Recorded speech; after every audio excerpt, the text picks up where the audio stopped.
in December, and since that time, under Rule 147 of our revered Rules of Procedure, you have called before you 13 members of this Parliament to face disciplinary action.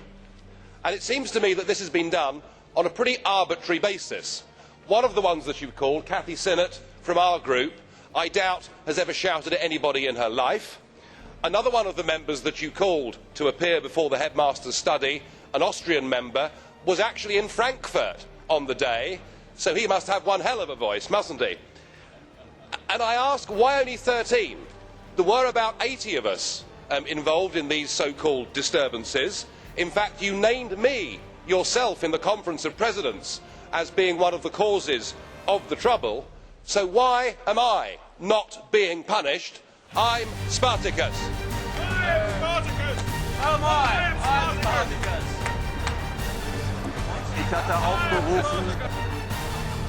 Tomorrow, 11:30, the Prime Ministers will sign a final treaty none of them have read. They sign a bundle of amendments they cannot even understand. Yesterday, the Danish Parliament refused a referendum on a treaty they have not read. They breached the Danish constitution. All negotiations in the IGC and the Linguistic Lawyers Group have been kept absolutely secret towards many members in this Parliament. First, they undo 2 referendums rejecting the constitution. Then they negotiate in secret and keep the content under a new name. The Lisbon Treaty will dissolve the existing EU, establish a new state with joint citizenship, legal personality and all tools of nation states. Most laws will be adopted by civil servants in secret. Democratic deficit will grow. My group proposed to cancel the signature until you have finally read the final text. Ich habe als Schüler in einem deutschen Gymnasium gelernt, dass im Reichstag der Weimarer Republik es eine Strategie gab, den politischen Gegner niederzuschreien, und zwar chorweise. Die Fraktion, die das dort eingeführt hat, war die Fraktion von Adolf Hitler. Heute habe ich mich daran erinnert gefühlt. Vielen Dank. Shouting down representatives of Parliament, Commission and Council during the signing ceremony was intolerable and must not be tolerated. It brings the worst of the football stadium into Europe's highest chamber and recalls the actions of the communists in the Russian Diet and the National Socialists in the German Reichstag. My formal request, Madam President, is this. My group demands that in future the Presidency use the powers granted to it under our rules of procedure to evict from the chamber members behaving in that fashion. Ne dramatisez pas trop.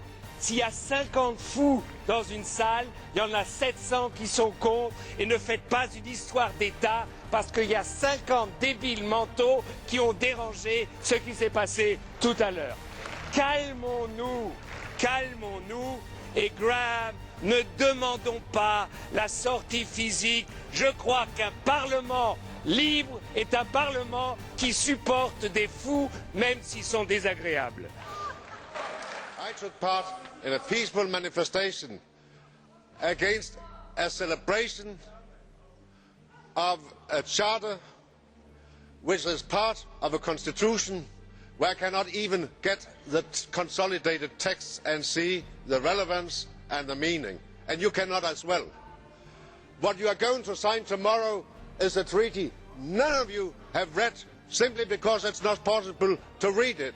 You conquer our voting time to celebrate a victory over democracy, and therefore I will not attack my colleagues. But I have to say to Mr Schulz, I did not take part in crying. I understand it entirely, but we have in Denmark a different tradition. So I was there with my T-shirt calling for a referendum, and I think all of us should call for a referendum. This is the democracy norm you are defending. Thank you.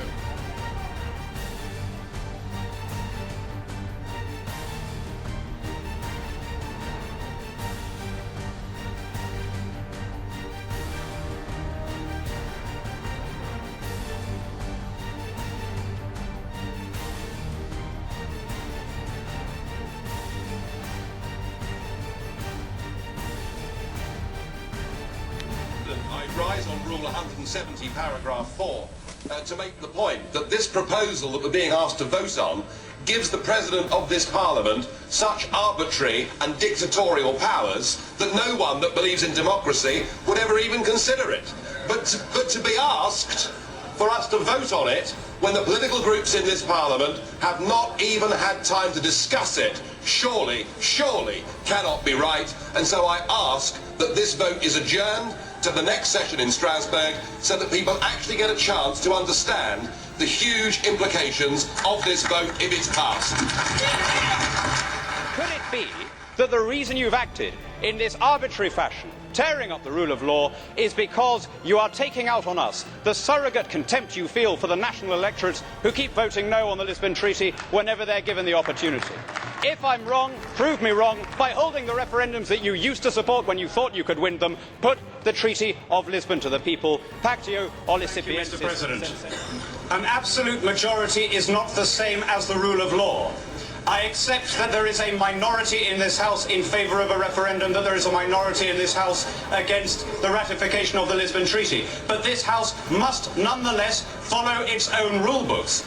And by popular acclamation, to discard the rules under which we operate is indeed an act of arbitrary and despotic rule. It is only my regard for you, Mr. Chairman, and my personal affection for you that prevents me from likening it to the Ermächtigungsgesetz of 1933, which was also voted through by a parliamentary majority. And I ask this House not to vote it. Will you come outside? Until we have a chance now. You don't say that. L'éviction est intolérable. Nous allons prendre des sanctions internes au niveau du groupe et je vais demander l'exclusion de M. Hannen au niveau de notre groupe.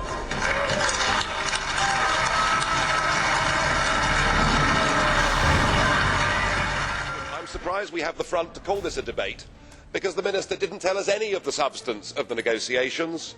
But of course there is no debate, is there? No debate in the national parliaments, no informed opinion in the press, no debate at all. And why? Because this whole treaty is being put together in secret. And that is being done because you don't want to involve the citizens of Europe. You're fearful that the more they find out about your grandiose plans, the more likely they are to vote no. And what's worse still is the downright dishonesty with which this whole process is being pursued. For Angela Merkel, in a letter, to talk about the proposal, to use different terminology without changing the legal substance, I mean, it's Alice through the looking glass stuff, isn't it? It's the twisting of language. It is the deliberate attempt to stop there being free and fair referendums in European countries. It's your plan to act like a bulldozer, just to sweep aside the French referendum result, the Dutch referendum result, to pursue your political goals without taking the people with you. Well, I've no doubt you think that you're going to get away with it. But if you're proud of your European project, if you're true democrats, then you join me in the call for let the people decide their own future. Don't foist it upon them.